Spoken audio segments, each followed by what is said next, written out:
de la ciudad de Guatemala, una de cuyas líneas de trabajo es la que voy a exponer, va a ser el objeto de la exposición. Y bueno, tengo que decirles que mi actividad profesional, mi trayectoria profesional a lo largo de 35 años ha estado ligada a un grupo bancario español. Soy economista y me he reenganchado en el mundo de la antropología, el mundo de las ciencias sociales, en la antropología, a una edad más avanzada. Hola, ¿qué tal? Buenos días. También un gusto para mí estar aquí compartiendo esta mesa de diálogo y discusión. Pues, colegas, desde arquitecto, también urbanista, maestría en la universidad, en la UNAM, con una especialización en espacio público, también con estudios en vivienda. En mi caso particular también he trabajado en el sector público, en el sector privado, como consultor independiente, siempre en temas relacionados con lo que es espacio público, vivienda, acción. En los últimos años, digamos que me he enfocado mucho más en temas de espacio público y mucho más relacionados con el tema de procesos comunitarios y cohesión social. El tema de cohesión social, que como tal, el concepto de cohesión social pues todavía es muy temprano en México, ¿no? Está mucho más desarrollado en algunas otras regiones de América Latina y sobre todo más en Europa. Y bueno, pues, actualmente trabajando temas relacionados con lo que es espacio público, cohesión social en conjuntos de vivienda económica, ¿no? También temas urbanos, participado en algunos proyectos de los sistemas de actuación y cooperación aquí en la CEDUBI, pero siempre enfocado en el tema de la participación, comunidad y espacio público. Con ellos tenemos 3 ponencias distintas y un solo problema verdadero, que es la disputa por el derecho a la ciudad, en diferentes escalas y desde diferentes situaciones. Mónica presenta un trabajo en el que hace un recuento de la evolución de las normas en la Ciudad de México referidas a la participación ciudadana y a la evolución de la participación ciudadana. Se detiene un poco más en la experiencia del corredor Chapultepec, la resistencia de los huaricuas al corredor Chapultepec, abunda un poco más en un programa del que participó, el Programa Parcial de Desarrollo Urbano Granadas, con participación de los vecinos, obviamente presencia del gobierno de la ciudad y asistencia técnica. Y culmina su planteamiento con otra experiencia organizativa que es en torno a una candidatura independiente para la alcaldía de Miguel Hidalgo. La ponencia la remata con una serie de propuestas que ella expondrá en detalle. Yo dejo como inquietud con relación a su ponencia que me da la impresión que uno de los problemas es qué queda después de esas experiencias de organización ciudadana, si esa organización persiste, en qué términos se profundiza, se articula con otras experiencias de organización que han ocurrido en la ciudad. Ese es el interrogante que dejo. Juan Berenguer, de Sevilla a Guatemala hay un largo camino. Se detiene en el análisis de 2 asentamientos en la periferia de la ciudad de Guatemala. Como antropólogo que hace una descripción detallada de una realidad sumamente compleja, en un hábitat muy difícil, en las relaciones sociales, en las formas organizativas al interior de cada espacio, en la incidencia del marco normativo y en la relación de las formas organizativas con las autoridades. Esos asentamientos básicamente son provocados por migración rural, por el regreso de los refugiados después del Acuerdo de Paz de 1996 y por desalojos que ocurren en diferentes espacios urbanos y que la gente se va a esos 2 asentamientos, que tienen características diferentes y esas las va a detallar.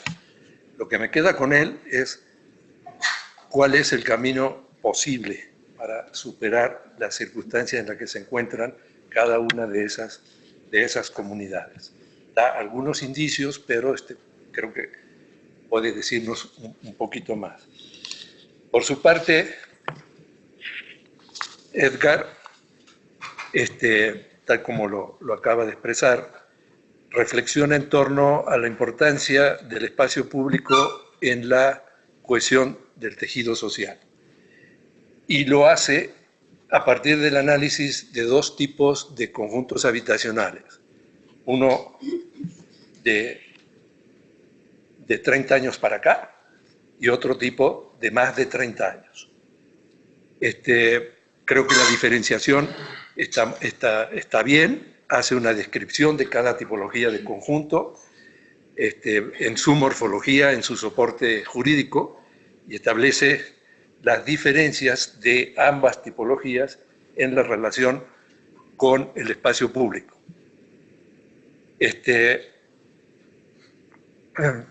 Me queda aquí un pendiente, que es la categorización que hace corresponde exactamente al cambio de enfoque en la caracterización de la vivienda, en la conceptualización de la vivienda.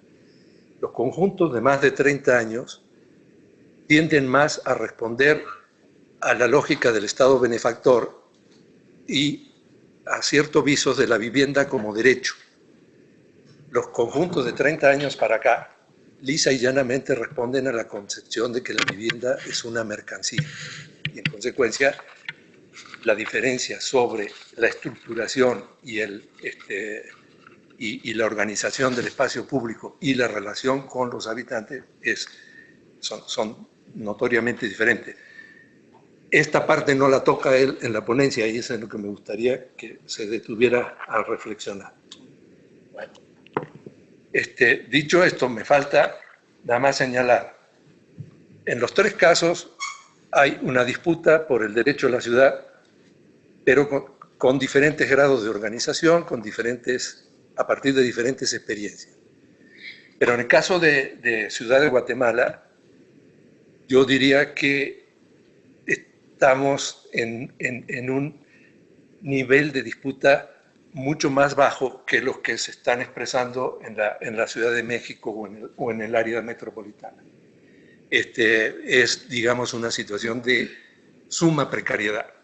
Y a lo mejor decir derecho a la ciudad es un poco ambicioso para lo que por lo menos interpreto yo de la ponencia, porque se trata más bien de derecho a la sobrevivencia, y eso lo va a detallar el antropólogo con mejor precisión que yo. Entonces, quiero decir, dentro de las tres ponencias hay una diferenciación a establecer en este sentido, ¿no?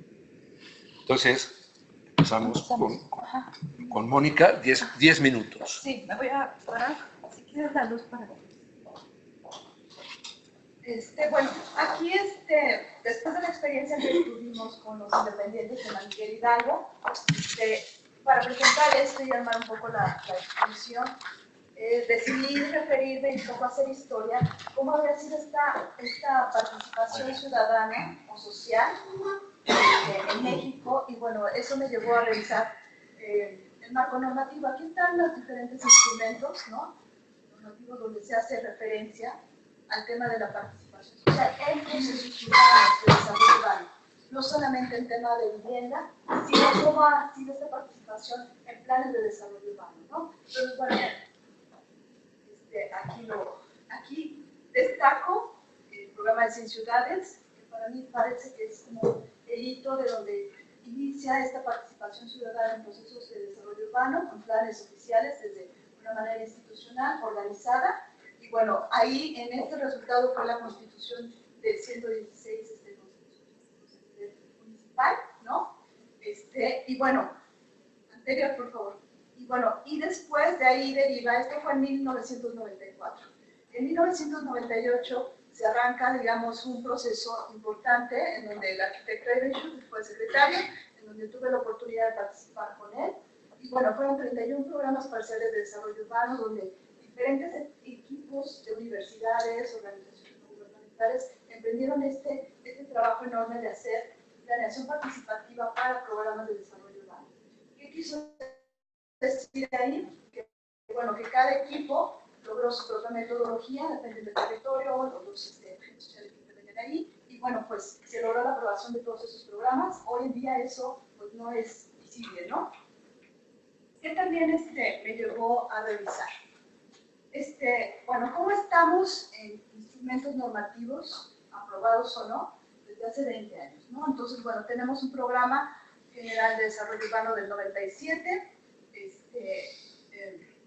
un programa de ordenación del 98, aprobados y publicados en Gaceta Oficial.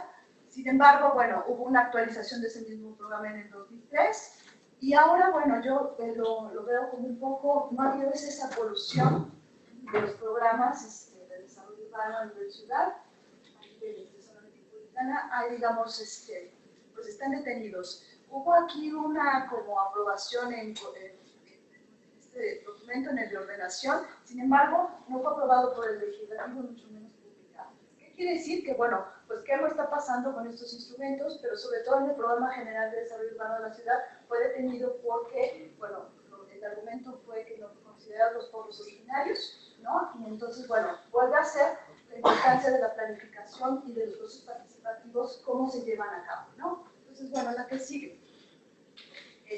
El caso en el que participé, el Programa Parcial de Desarrollo Urbano de Granadas, que fue como fue promovido una respuesta vecinal de 5 colonias de Hidalgo, en donde apostaron por un presupuesto participativo. Me parece que es el primer programa parcial de una zona en donde los vecinos ponen este presupuesto, se aprueba, se logra y lo impulsan desde abajo, ¿no?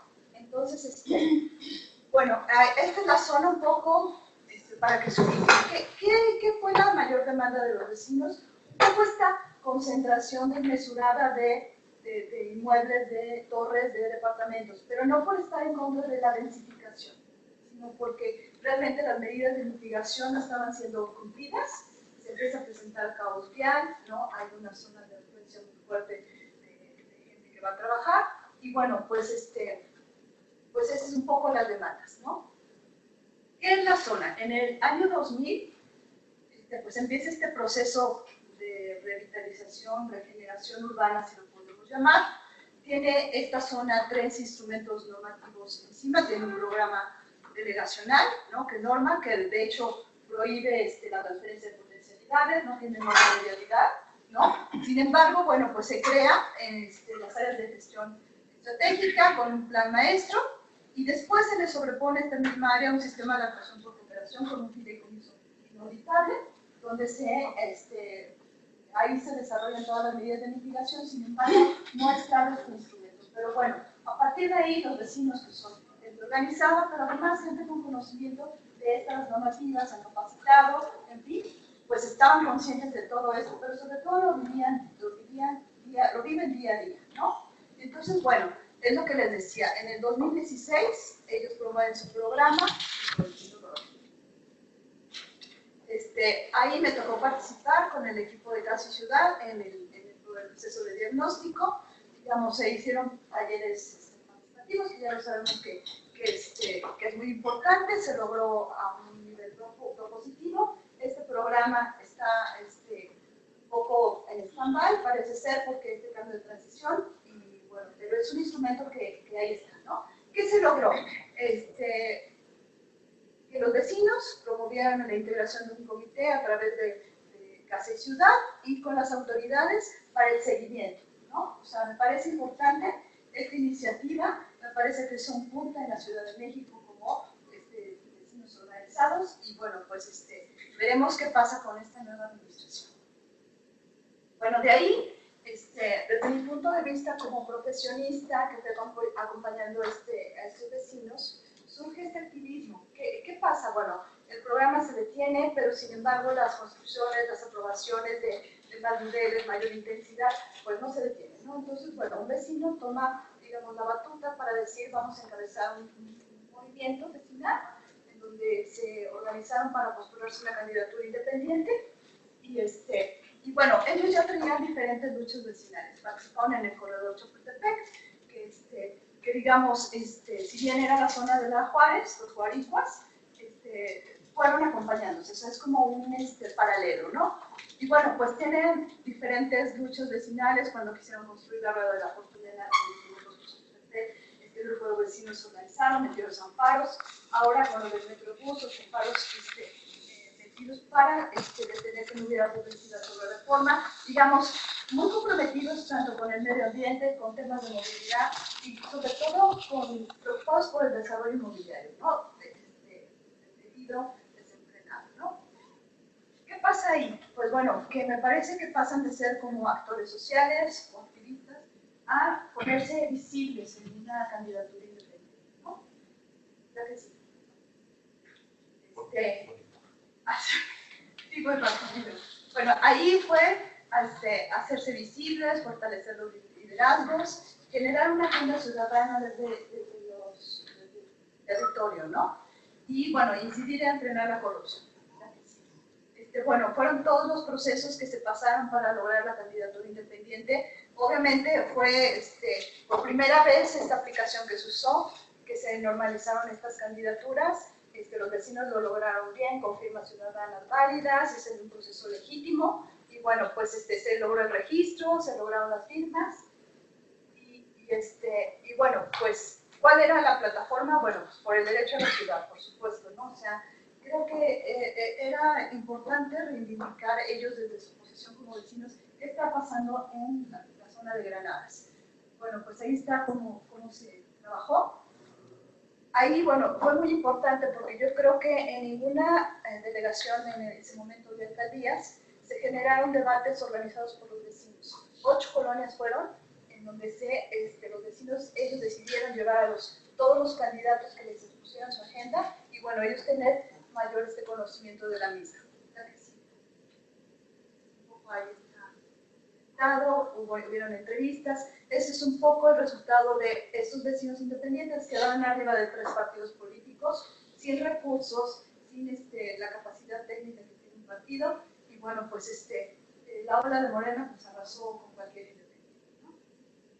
¿Qué queda? Bueno, aquí yo reflexiono.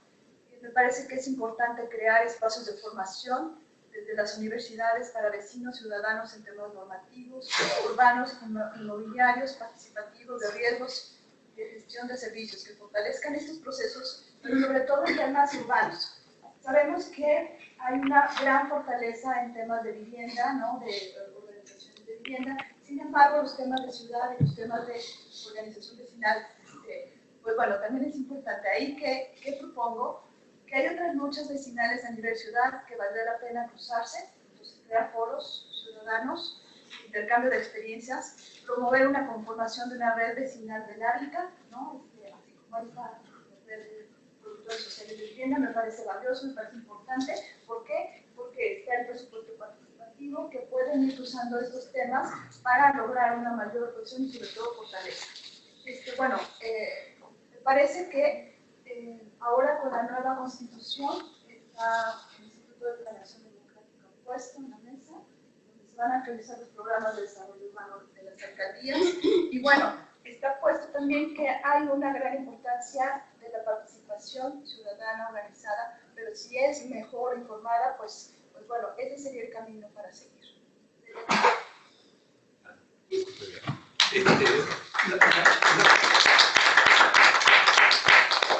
Una pregunta. La organización vecinal que trabajó primero en el programa y después respaldó la candidatura,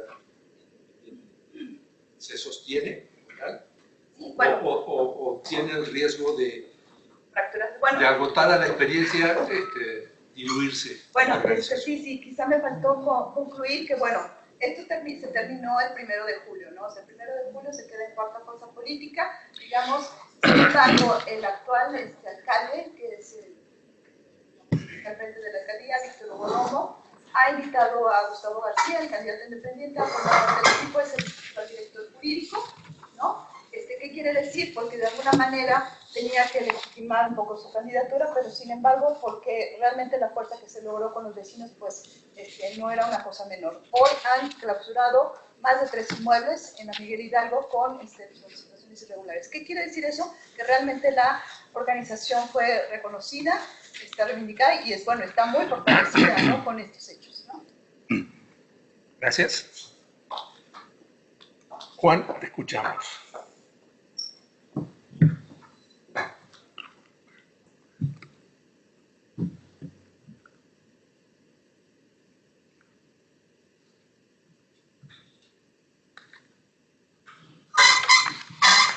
Sí. Adelante. Muy bien, gracias.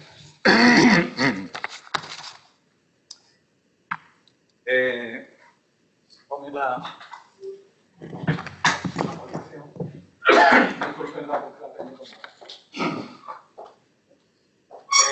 Bueno, estamos hablando de democracia y participación. Sí. Sí. De esto es lo que yo le propongo hablar. Y a partir de ahí, repensar las fórmulas y formatos de democracia y de participación según en qué contexto nos encontremos. Tengo que hacerle necesariamente alguna precisión sobre el origen de la investigación y las características de la misma, ya que es una perspectiva antropológica y difiere notablemente de la mayor parte de las presentaciones y de las disertaciones que se han hecho a lo largo del seminario. En primer lugar, el origen de esta disertación, esta exposición que yo les hago ahora, es una investigación de más calado, más profundidad, que se llama así: Pobreza urbana, mapas e itinerarios de vida precaria en la ciudad. Área metropolitana, Ciudad de Guatemala. Su objetivo de esta investigación de más calado es analizar, descubrir, poner de relieve las interrelaciones que hay entre el área metropolitana vista en su conjunto con los asentamientos precarios. Desde la perspectiva de la vida de las personas que están en esas comunidades de asentamientos precarios. Ese es el objetivo global, general de la investigación. Bien, esta es una de las líneas de trabajo de esa investigación de mayor calado, como otra. La perspectiva antropológica, de la que yo tengo la necesidad de haceros alguna aclaración, es una perspectiva que obliga a tener una epistemología propia y una metodología adaptada, lógicamente. Más aún si se está echando mano, como es el caso, de la antropología urbana. Es una especialidad, una rama concreta que ha cobrado un corpus teórico, un corpus epistemológico dentro de la antropología. Por último, también, para situarnos un poco en el contenido de la exposición y de la ponencia, cuyo texto tiene el arquitecto y el resto de los componentes de la mesa, tengo que decirles que una perspectiva antropológica aspira al menos a tener una visión holística, intersubjetiva, comparativa, mayoritariamente inductivista, que pretende además conseguir obtener o acercarse a una descripción densa, que sea capaz o que intente evidenciar las contradicciones y utilizando fundamentalmente el método etnográfico. Así nos situamos. Estas son las prerrogativas de esta disertación y de la investigación de la que es origen. Bueno, sí.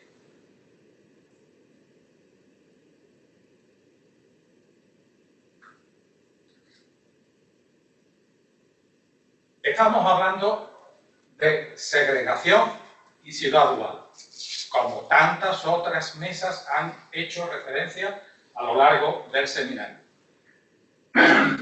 Evidentemente, estamos hablando de ciudad dual, un concepto teórico suficientemente desarrollado, como ustedes saben. Podemos citar a Castell, a Sassen, Harvey, Davis, porque la segregación no se lleva a cabo de una forma estanca. A las personas no se las segrega y ya nos olvidamos de ella. La ciudad necesita de los segregados para continuar su funcionamiento. Por tanto, es una segregación horaria, desde las 8 de la tarde, que se terminó, hasta las 5 de la mañana, que vuelven a la ciudad para servir determinada parte de la ciudad. Ese es el concepto de ciudad guardia. La ciudad no funciona de forma estanca. Bien. El árbol de conceptos sobre el que versa, de lo que hablamos, son, en este orden además, asentamientos precarios, no informales, no marginales, precarios. Después de eso, lo que tenemos son vecinos, porque si no tenemos vecinos, no hay asentamiento. Después de eso, lo que tenemos son organizaciones, que puede haberlas o que puede no haberlas. Pero es fundamental que tengamos vecinos. Después de eso, lo que nos encontramos, o de lo que trata la exposición y lo que nos mueve a estar aquí, es hablar de la reivindicación. ¿En qué consiste la reivindicación? ¿Cómo se reivindica? ¿Con qué armas se reivindica? ¿Con qué peso político se reivindica? ¿Ante quién se reivindica? ¿Con qué objetivos? En un caldo de desventajas sociales. Ese es nuestro locus studi. En un caldo de desventajas sociales. ¿Y con qué aspiración? Pues bajándonos del éter de la ciudad y del derecho a la ciudad con la aspiración concreta de derechos urbanos. Bien, seguimos. Este es un punto fundamental, es un concepto fundamental de lo que aspira a trasladar la exposición. Vecinos y organizaciones. Porque no siempre hay organizaciones y no siempre las organizaciones representan a los vecinos. ¿De acuerdo? Eso de identificar directamente los vecinos, las organizaciones. Las organizaciones prácticamente defienden a los vecinos. No. El punto culminante, yo creo, es la coincidencia o la divergencia en el interés común, que muchas veces, o la mayor parte de las veces, es el menos común de los intereses. Seguimos. Yo, con independencia de hacer ahora una brevísima, porque no dará tiempo, como es lógico, brevísima visita a los casos de estudio, lo que quiero es trasladar a la mesa una propuesta de discusión. La propuesta de discusión es hablar de democracia y participación, que es lo que ocupa esta mesa, en un contexto determinado. Bueno, el que me ha tocado explicar. Es pobreza, pobreza. Dependencia de distinta índole. Violencia y violencias. Estructura o fractura familiar. Y en el contexto de no ciudad. Eso por un lado. Otra parte, otro elemento de la propuesta de discusión es, efectivamente, dilucidar sobre el interés común y el interés convergente.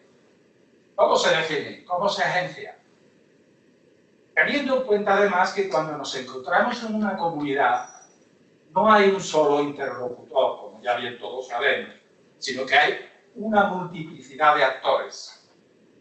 Tenemos primero los vecinos, siempre primero los vecinos, pero a continuación, detrás, al lado, a la izquierda o a la derecha, están los líderes, las asociaciones, los consejos comunitarios de desarrollo, una figura concreta legislativa en Guatemala, la República de Guatemala, los comités únicos de barrio, también de Guatemala, los grupos de autoayuda, las autoridades de la MUNI, los coordinadores, los partidos políticos, las ONG, las iglesias y los jefes del delito que viven allí también tienen una voz.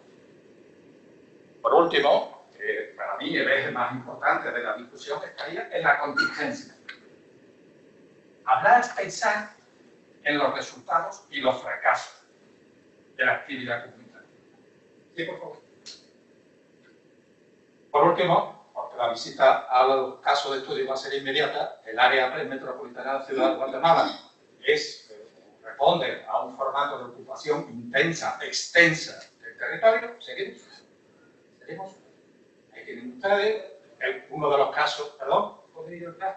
uno de los casos, es una aldea que se llama San José de Buenavista de Chirámpora, que yo defino como rural y urbano. La mancha urbana se va acercando, pero de manera irregular. Siga, por favor. Siga. Siga.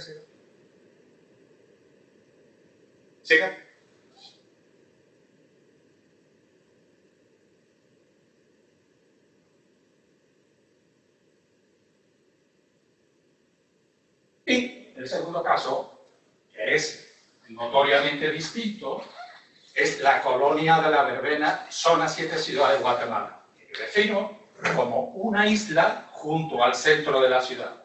No es marginal, está en proceso de consolidación y en determinados sectores muy consolidada y responde a otro formato de comunidad totalmente distinto. Por favor. Siga.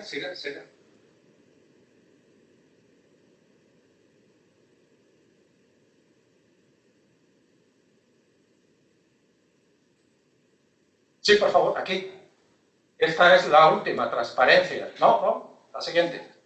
La última transparencia. No, por favor. Ahí, correcto. De un reportaje fotográfico donde pueden comprobar el basurero general. Pues, la colonia está en pleno centro de la ciudad. Ya sabéis que, para que no lo sepa, se lo digo, que el territorio metropolitano guatemalteco está cruzado de barrancos, a través de la mancha urbana, y aquí tenemos el basurero general de la ciudad, y a continuación, enfrente, que no se ve, el cementerio general público de la ciudad de Guatemala. A la derecha pueden ustedes comprobar unos niños de familias pajeros que se ganan la vida a sus padres y ellos mientras tienen que estar ahí. Bien, siga por favor. Actividad comunitaria, siga por favor. Actividad comunitaria, siga por favor. Bien, yo quería dejar el acento en que la organización comunitaria brinda posibilidades, pero no más allá de posibilidades que hay que gestionar para construir ciudad. Siga, por favor. Siga, por favor. Y, volviendo a mi propuesta de discusión, les planteo, lo pongo aquí, que en la organización comunitaria nos encontramos caminos, tenemos caminos, pero también muchos desencuentros. Y aquí sí introduzco un elemento nuevo de discusión, importante que me parece, que el arquitecto Labore ha podido detectar en el texto de la ponencia. Aquí lo introduzco.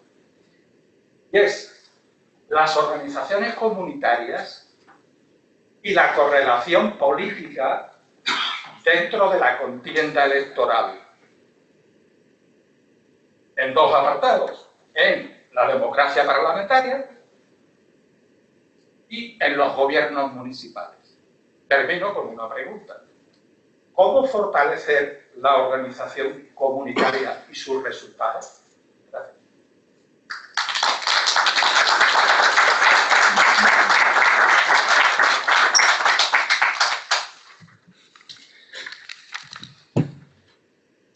Edgar, te toca. ¿Tienes transparencia también? Sí.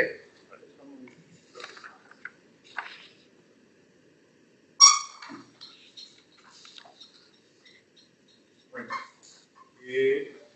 como ya lo habrán visto algunos, el título de mi presentación tiene que ver con la reflexión en torno a la reconstrucción del espacio material y lo social en las ciudades. Esto lo llamo de un reto para la regeneración física y social, específicamente en una tipología de lanjas de la ciudad, tomando lo que decían, económica, que ya se mencionaba anteriormente. Estar presentando o estar ideando esta serie de ideas, esta serie de discusiones, parte yo más bien de un proceso que es a partir de la práctica y de la operación de los proyectos, de la reflexión misma que esto me suscitaba, ¿no?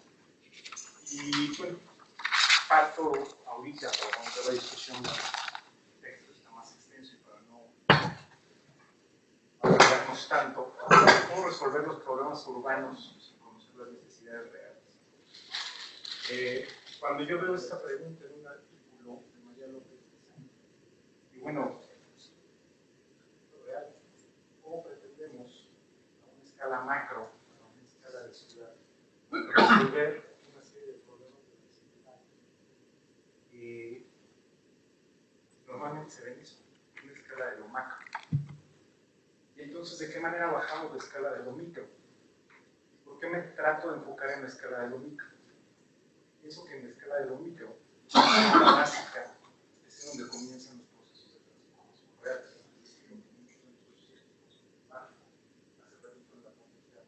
Digamos, la idea cierta, pero también relativamente característica. ¿No? Mamá, lo conseguimos. Es el cómo empiezan los procesos de transformación y cambio en los barrios, para que de ahí van minando, y van generándose y van siendo exponenciales hasta llegar a la escala de lo macro de la ciudad. Si no empezamos a reforzar esos procesos en la célula básica, en el barrio, la colonia, el barrio, difícilmente vamos a poder, como ciudadanos, no como profesionistas, no como arquitectos, no como biólogos, simplemente como ciudadanos, poder entender la complejidad de lo que implica un bloque familiar, digamos, entender lo que pretendemos entender lo que es cada ciudad, una serie de ciudades que implica. Y en este sentido, muchos de estos proyectos y muchas de estas intervenciones tienen que ver con unas dicotomías que se plantean, ¿no? La dinámica de lo macro, que yo llamo la dinámica ¿no? Cada uno de nosotros sale de su esfera cotidiana, de su esfera de la colonia y de la dinámica de la ciudad. Nos olvidamos ya de una serie de problemas. Algo que yo siempre pregunto, ¿cuántos de nosotros estamos aquí?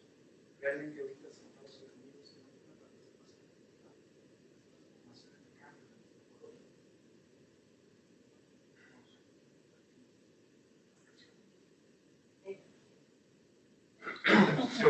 Yo también dos, ¿no? Bueno, yo rento, los vecinos se me acercan y me dicen, oye, ¿por qué tú no te propones como presidente? No, es que yo no rento, yo no tengo la propiedad. Entonces, soy como siempre el segundo mano. Entonces, este tipo de temas no deben de limitar esa participación. La participación receptiva versus la participación conjunta. He identificado que una cosa es participar de manera receptiva, es decir, llego, participo, asisto a foros, asisto a mesas, pero cuando esa participación se tiene que trasladar al hacer, ya, ahí cada quien prepondera una serie de necesidades cotidianas que tienen que ver con ir a recoger a los niños a la escuela, ir a trabajar, salir temprano de la casa, una infinidad de actividades y de necesidades. La comunicación pasiva versus la comunicación asertiva. Una cosa es llegar, promover un proyecto, comunicarlo, medios, diferentes estrategias. Otra cosa es a partir de esa comunicación qué hacer. ¿No? Yo sentado escucho las noticias, me llega el crítico, la difusión, doy por enterado. O a partir de la información que recibo, comienzo a actuar. Y lo que siempre implica un proyecto. ¿Qué tanto es inflexible o qué tanto es flexible? Sin ahondar demasiado, la ponencia trata de generar algunas ideas, reconvertir y revitalizar o mejorar territorios que no solo implican los cambios físicos, digamos, sino que también debe considerar los cambios sociales que estas acciones pueden detonar. La reconversión, la revitalización, la regeneración material del espacio implica de fondo una serie de cambios sociales. Y esa serie de cambios sociales tienen que ser detonadores de procesos de cambio que de manera sean sostenidos, que estén monitoreados, que no sea una participación que llegó al proyecto y se cumplió y ya después, sino cómo esos procesos pueden continuar en el tiempo, entendiendo que también se trabaja con personas. Hay conflictos, y dentro de esos conflictos se debe de sostener la participación. La organización comunitaria participativa, lo que yo digo, debe de implicar un proceso pedagógico. Un proceso pedagógico hacia la ciudad en el cual tenemos que comenzar a diagnosticar, diseñar e implementar cómo mantener esas acciones y soluciones para una regeneración integral. Insisto, no solo tratas de llegar a implementar un proyecto, sino cómo se mantiene en el tiempo, no nada más el proyecto físico, sino el proyecto social. Los problemas relacionados con los espacios físicos de la ciudad, bueno, que impactan directamente en la sociedad y promueven en buena medida un estado de armonía, este descontrol, este arreglo. Y ahí es en donde me centro básicamente en dos ámbitos de estudio, bueno, en un ámbito de estudio que son los conjuntos económicos. Yo desde 30 años, menores de 30 años, para mí representan parteaguas, no solo en lo que es un proceso de transformación física de la ciudad, sino que también implica un proceso de transformación o de cambio en el paradigma del modelo económico, de financiación, de existencia de la vivienda, del derecho a la vivienda. Lleva implícito una serie de cambios sociales en la organización que se da dentro de esos territorios. En el primero, como digamos, hay una serie de consideraciones que parten inclusive desde lo jurídico. Muchas de las unidades habitacionales de más de 30 años están identificadas con un título de vivienda en conjunto, es decir, el espacio público, responsabilidad de conjunto, de una clave de cada uno de los habitantes. Las segundas unidades habitacionales, 30 años para acá, modelos de una notificación. Cada quien tiene un terreno, cada quien tiene un espacio privativo. El espacio público se vuelve una esfera separada, en donde la gente identifica que debe el gobierno atender. Es decir, desde ahí parte también una división en lo que es la conceptualización y la calidad de cómo conviven espacios. Y este tipo de identificaciones también pega mucho en temas ya directamente relacionados con la cohesión social, como son temas de arraigo, participación, fortalecimiento de los lazos dinámicos, comunitarios, y donde eso a la larga, ese tipo de problemas se van haciendo más y más severos en muchos de esos territorios. Tal suerte que la incisión se vuelve cada vez más dramática. Y entonces esa relación que debe terminar del espacio privativo y del espacio común, del espacio público, se va separando más, y delegando de una manera más fuerte. Mucho de esto es promovido por un modelo económico. Un cambio en el paradigma, en lo que es el financiamiento, la adquisición, la vocación de la vivienda.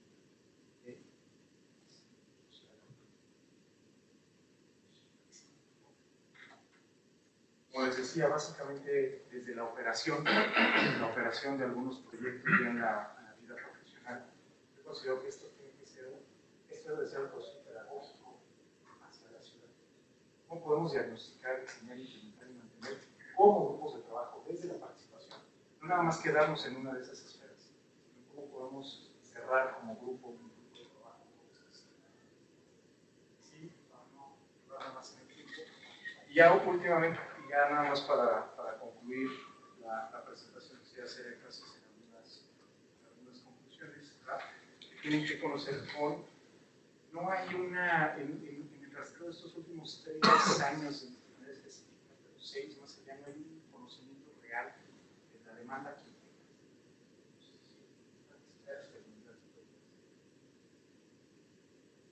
financiados por estos organismos estatales de vivienda. No hay un conocimiento real de todo este programa que se parte a atender ese espacio a atender. Como tal, también el que debemos de comenzar a promover que los planes de gobierno incluyan la correlación entre el espacio físico y la cohesión social. Ya dejar esta separación pragmática que existe el gobierno en el piso de la planta baja, esta participación ciudadana, y en el sexto piso está obras públicas y desarrollo urbano. Generar mecanismos de participación y consulta donde se priorice la escucha asertiva para atender las demandas y necesidades cotidianas en el espacio urbano de escala barrial, como esta serie es la básica del cambio. Y diseñar nuevos mecanismos de gestión y corresponsabilidad para la implementación y sostenimiento de estas acciones. Esto también me gustaría complementar estas conclusiones con poder decir que es básico, yo creo que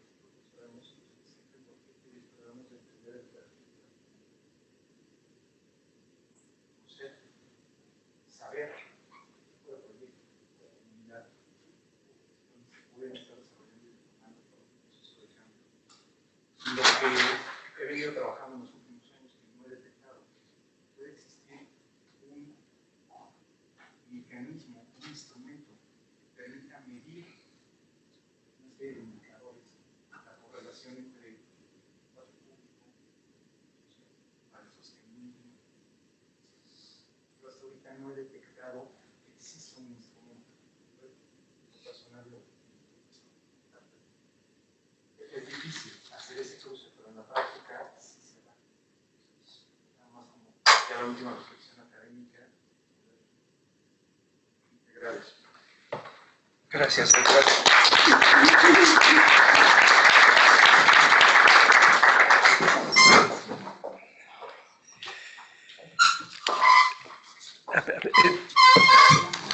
Es notable cómo se refleja morfológicamente en lo que acaba de presentar Edgar las dos concepciones de vivienda. En la visión neoliberal, la vivienda es una mercancía y en dicho de Margaret Thatcher, la sociedad no existe, solo existen los individuos. Las imágenes que mostraban ahí es el lote y la vivienda individual, separada, no separada, pero contigua a la otra, pero no integrada en espacios comunes, como sí propone la versión más vieja de los conjuntos habitacionales, basadas en una concepción propia del Estado benefactor. Desde ahí hasta la situación que nos plantea Juan en Guatemala y su propuesta de discusión, democracia, participación, interés común, interés divergente, y las reflexiones de Mónica sobre la experiencia participativa en la Ciudad de México, que de una u otra manera tienen un muy buen correlato en la constitución de la Ciudad de México. Mi juicio es algo así como el gozne o la palanca para la gestación de una nueva institucionalidad y de una nueva relación entre sociedad y gobierno. Me parece que hay materia suficiente para abrir a preguntas.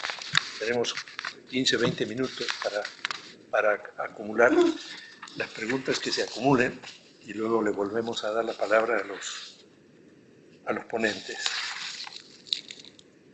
A ver. Una, dos, adelante. Hola, Arturo Boyales.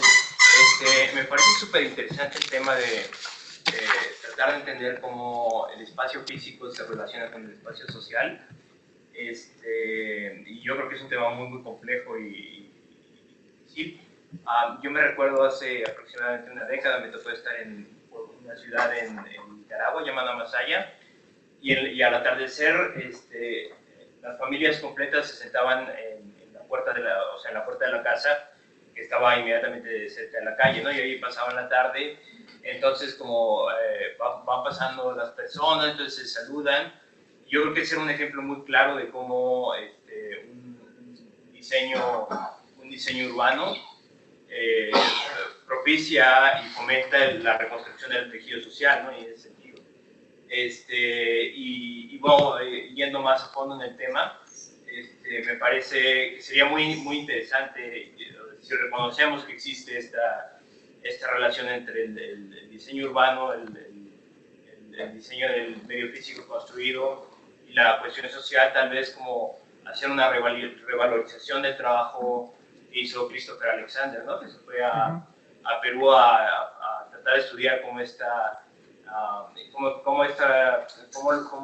la arquitectura vernacular, de alguna forma, a través de un saber que no es científico, sino un ensayo y un error, contempla estos aspectos, ¿no? Y vamos a felicitar porque yo creo que es una pregunta fundamental, ¿no? Entender cómo el espacio físico afecta nuestra capacidad para construir comunidad y sociedad. Gracias. Me parece interesante la pregunta. Lo más breve que puedan, sí, por favor, para dar espacio. Sí, es una pregunta puntual. ¿Cómo alejar estas, decía Fernando Carrero, ese urbanismo de palabra, ¿no? Que tanto daño le hace a esta visión de comprender lo que realmente se necesita en el usuario a quien se va a brindar.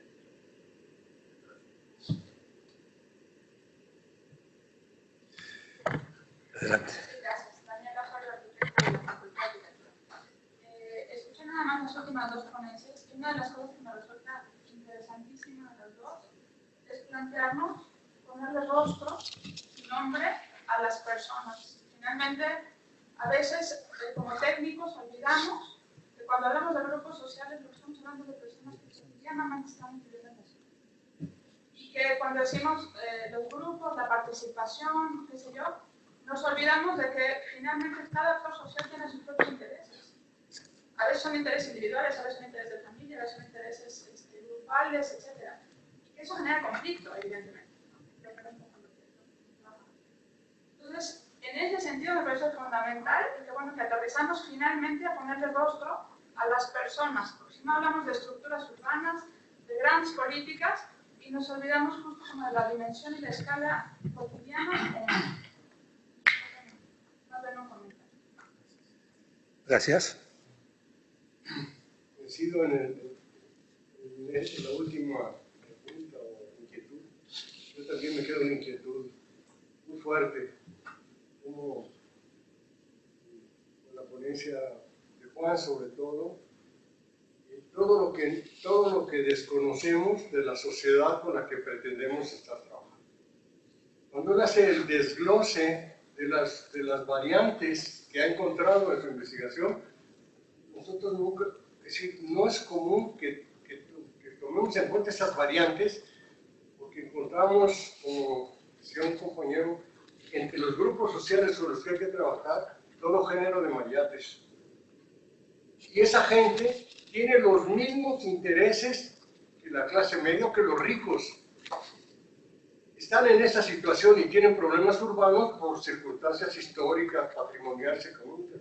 Pero el preparar a sus hijos para la universidad, el tener 2 trabajos, son aspiraciones del modelo capitalista en el que estamos metidos. Entonces, coincidiremos con ellos como benefactores y les resolvemos problemas físicos inmediatos, pero como su aspiración de desarrollo son gente a veces difícil de integrar o difícil de comprender. Estoy yo muy acostumbrado, estamos acostumbrados a permitir que los sociólogos urbanos problematicen. Hacen 500 problemas y nos los heredan a los físicos, y no, para relacionarlos es muy difícil. Y me alienta la posición antropológica, que extraño mucho a los antropólogos urbanos, porque entran en donde está la herida, las formas de organización íntima de la gente, los tipos de familias, porque tenemos familias que tienen aspiraciones, familias sanas, familias de narcos, tenemos hombres positivos y mujeres positivas, hombres ligados al crimen, jóvenes metidos de jilgueros en el narco, y tenemos madres proclives a hijos delincuentes también. O sea, no son una sociedad tan maravillosa como que vemos cuando hablamos de la sociedad con la que vamos a trabajar. Y eso lo digo por experiencia particular, en donde digo yo, la gente es variopinta y muy peligroso meterse a trabajar a las colonias. Es muy complejo y es un espacio que no aparece en todas nuestras propuestas de la ciudad, el derecho a la ciudad, los derechos urbanos. Creo que es un momento de alguna manera, empezar a tomar en cuenta eso. Perdón por tener así. Está bien. En este seminario Juan viene a ser una especie de anomalía. Y si lo vemos bien, la presencia de los antropólogos en el tratamiento de la cuestión urbana y planeación y territorial es muy baja. Tienes razón tú. Es una presencia que se extraña. ¿No? ¿Quién más? Gracias por los comentarios, muy interesante. En este sistema neoliberal donde la vivienda es un producto, y el espacio público no será también un producto ya, porque con el presupuesto participativo en colonias o incluso delegaciones o alcaldías donde no hay ciudadanía activa, donde la participación es meramente pasiva, se ve que el espacio está abandonado.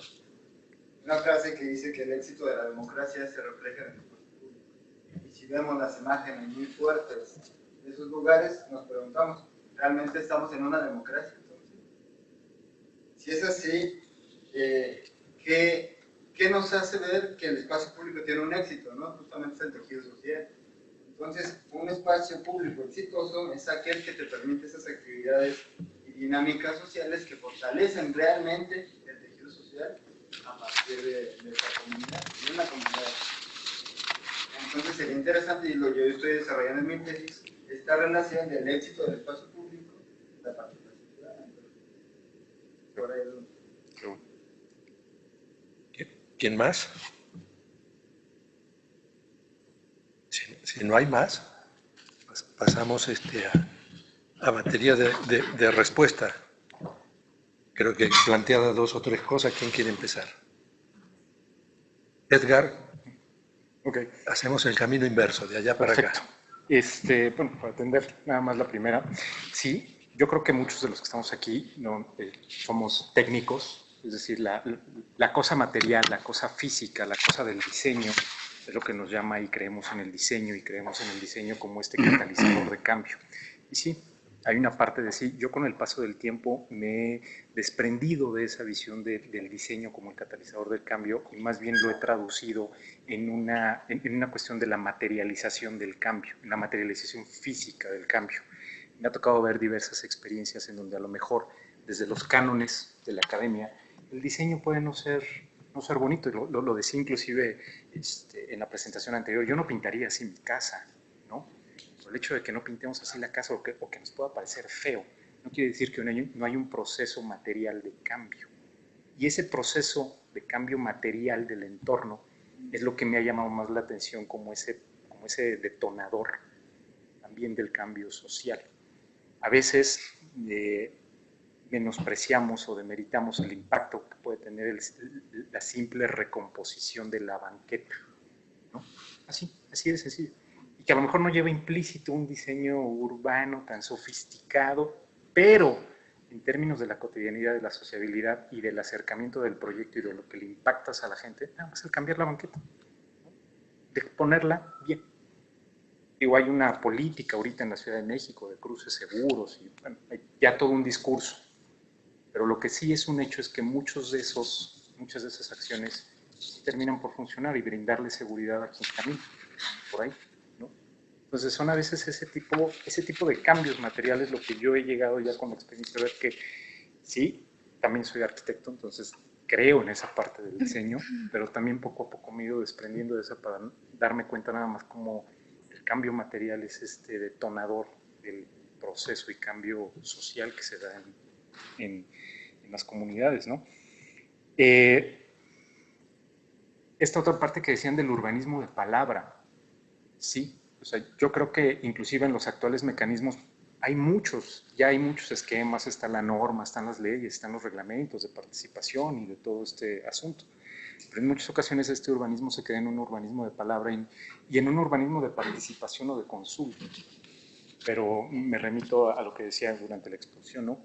¿Cuánto de ese urbanismo de palabra deja de ser urbanismo de palabra para ser un urbanismo de acción y un urbanismo de transformación? Tiene que ver y que está relacionado con ponerle rostro al beneficiario, ¿no? Vamos aquí, yo creo que arquitectos, también planificadores y mucha gente, pero algo que sucede mucho cuando uno estudia arquitectura es que siempre te dicen, ¿cuál es tu usuario, no? ¿Quién es el usuario? Normalmente el usuario pues es el dueño de la vivienda, de la casa, ¿no? Y ahí es muy inmediato. Pero cuando te enfrentas a la ciudad, ¿quién es el usuario? Pues los usuarios son todos estos grupos. Y el tener un perfil de todos estos grupos, a mí lo que me ha llevado es a retomar, y ahorita estoy estudiando mucho esta teoría de George Simmel, en donde él parte de la idea de que el conflicto es inherente. El conflicto en la ciudad es inherente. Entonces, no se trata de crear una visión global de la ciudad, sino simplemente de comprender los intereses que todos estos grupos tienen para mejorar la calidad de vida de cada uno de estos grupos, ¿no? Porque además cada uno de esos grupos tiene sus intereses, sus particulares y sus necesidades que atender, para bien o para mal, ¿no? Pero lo que a todos les pega, a todos nos pega, es que caminamos, circulamos, vivimos, dormimos en una ciudad, en un espacio físico, implica desde un nivel de planeación y participación hasta ya un nivel de vivencia, operación, mantenimiento, ¿no?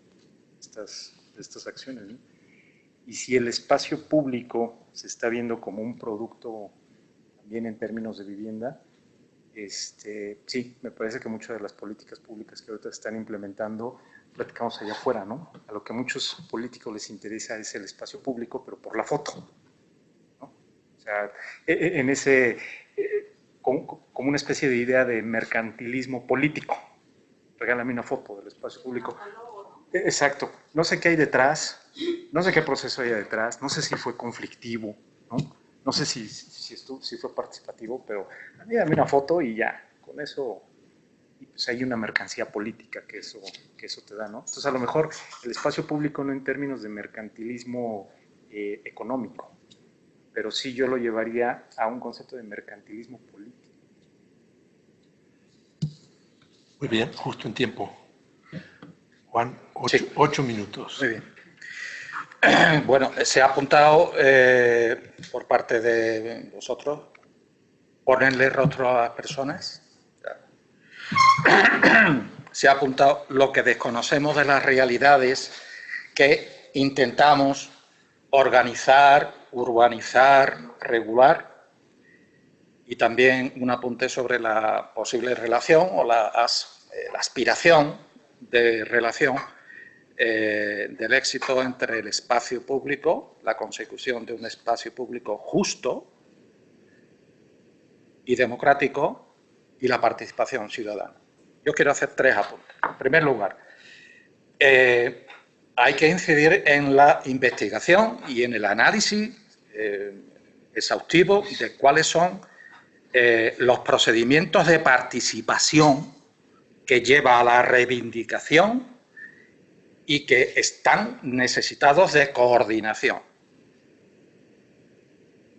Si no hay una elevación a una escala mayor dentro de las distintas organizaciones que operan en un determinado territorio, llámese colonia, asentamiento, barrio, si no hay una superación de esa escala microlocal, las organizaciones y su operación tienen un margen de maniobra y de resultados escaso, mayoritariamente. Esa es mi percepción. Segundo punto importantísimo, de nuevo conectando con la contingencia y con la definición, delimitación del interés común, entre comillas. Las comunidades siempre, por pequeñas que sean, son heterogéneas. Por tanto, no se pueden ver como, mira que los de la colonia de la Verbena son, o mira que los de la aldea de San José de Buenavista son. No, allí hay, como sabemos, clases, hay grupos y hay dependencias cruzadas. Por tanto, la organización comunitaria está sometida en su accionar a múltiples tensiones. Bien, ese es el problema. El arquitecto Labore me invitaba a que abundara en alguna proposición más. Bien, tengo que decir que la perspectiva de un análisis antropológico, de un acercamiento antropológico a una realidad, a un fenómeno, es escasa en propuestas y es más abundante en reflexiones y preguntas, salvo que sea una investigación concreta de carácter participativo. Una investigación, acción participativa. Ahí sí responde a un esquema de objetivos concretos. Por otra parte, si no es así, lo normal son aportar reflexiones y discutir. Pero yo sí quiero introducir de nuevo ese elemento de discusión que aportaba al final de mi intervención. Y es pensar que es necesario, y las experiencias en otros lugares y en otros contextos así lo afirman, que es necesario elevar la organización comunitaria al nivel político de la contienda electoral. Os quiero dar 2 datos de 2 alcaldes de los dos casos de estudios que yo he presentado, de la municipalidad de Chinautla, que está al norte de la ciudad de Guatemala, ¿verdad?, norte del área metropolitana, donde está la aldea que hemos visto, y de la ciudad de Guatemala, la nueva Guatemala de la Asunción. Dos actos de alcaldes. El alcalde de Chinautla, don Arnoldo Medrano, ha estado 30 años de alcalde, con distintas formaciones políticas. No le hace falta una, las tiene todas, ¿de acuerdo? En el proceso electoral del 2015 no se podía presentar por alguna circunstancia de orden judicial, pero está de alcalde una sobrina suya. El alcalde de la ciudad de Guatemala, durante 25 años, don Álvaro Arzú, que en gloria esté, pues que está fallecido, anterior presidente de la República de Guatemala, firmante de los acuerdos de paz en el 96, estuvo 25 años. También con distintos partidos y con alguno suyo personal familiar. Bueno, la contienda electoral es un elemento fundamental para las organizaciones comunitarias. ¿De qué vivimos? ¿Solo de reivindicación o hay que bajar a la arena política? Aquí lo dejo. Muy bien, gracias, Juan. Mónica, ¿a qué te invitan las preguntas? Sí, por supuesto. Ahora sí que desde mi perspectiva y desde mi formación profesional como urbanista, o sea, sí creo que es importante mirar la ciudad desde un punto de espacio físico, un conjunto, un lugar para revitalizar. Sin embargo, creo que hay que subir el zoom y mirar la ciudad como un proceso más complejo, en donde yo invito a que se reflexione cómo son estos procesos participativos en los programas de desarrollo urbano. Me parece que hoy tenemos una crisis para replantearnos y repensar nuevas formas de cómo esta población puede participar organizadamente. ¿Qué quiere decir? Que en mi experiencia en diferentes procesos participativos de programas parciales y estatales y de ciudad, me parece que sí entras un poco sabiendo qué tipo de población es. O sea, sin duda tienes que hacer un primer acercamiento a investigar qué tipo de población es, a qué te estás acercando, cuál es el territorio, y bueno, y entras en un proceso participativo fuerte, ¿no? ¿Qué es lo que me faltó a lo mejor apuntar en esta exposición?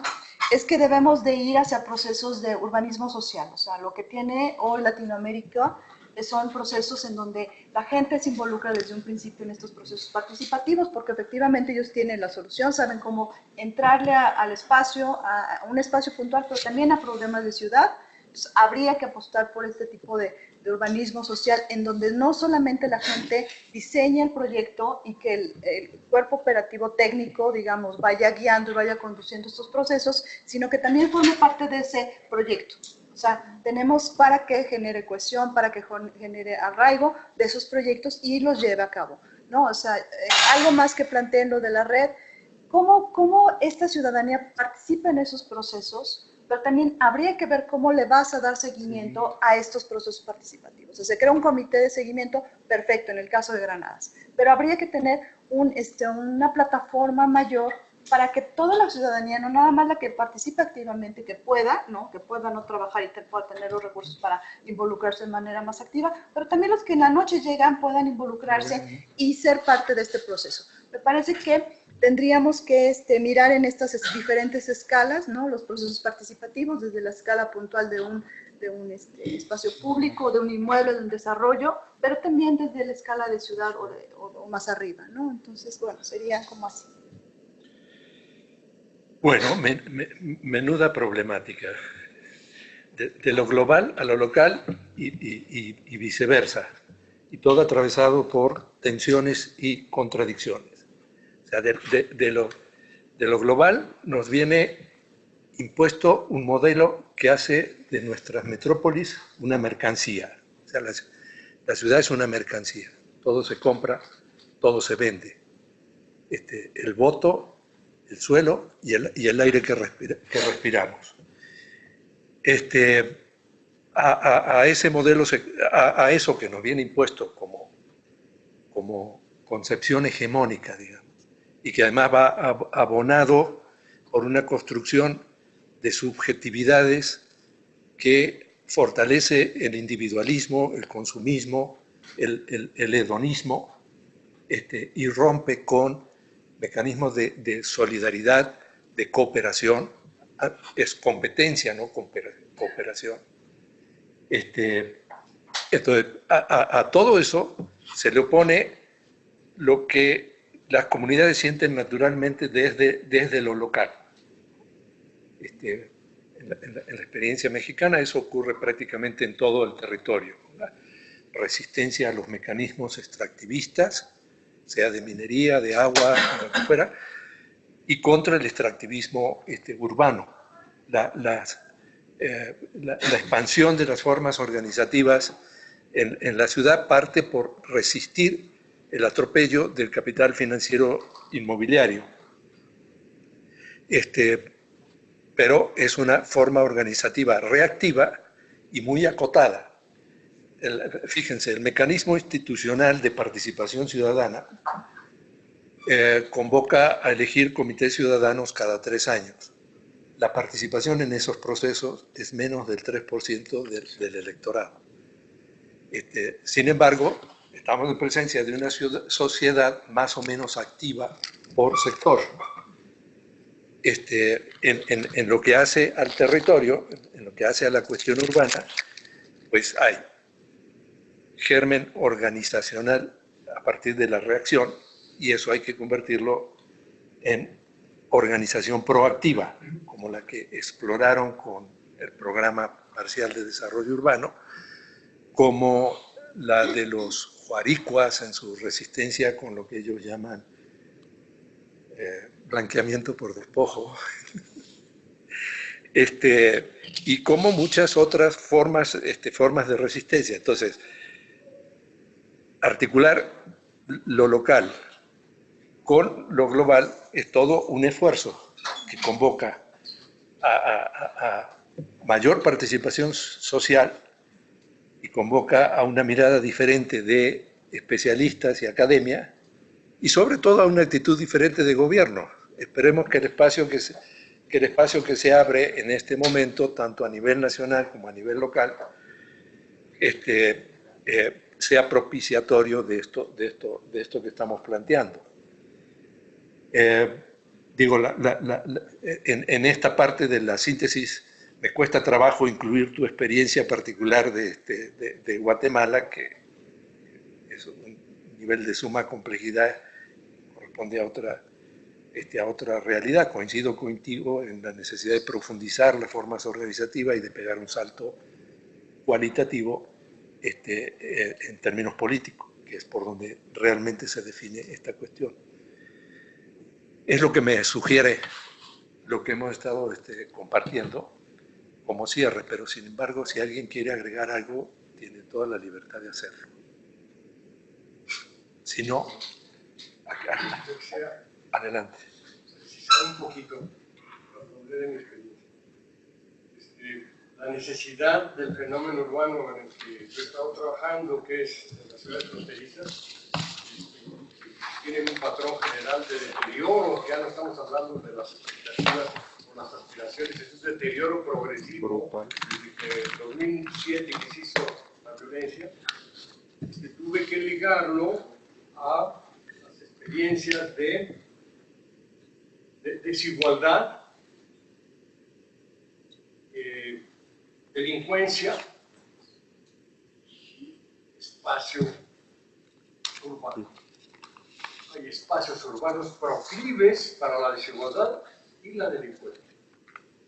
La violencia que se ha desatado es porque está desligado el diseño de los riesgos de una sociedad desarticulada, sin un tejido homogéneo, sujeta a presiones del crimen organizado, que sin embargo es muy exitosa en la geografía de la globalidad, porque coopera con miles de millones de dólares a la reproducción del capital internacional.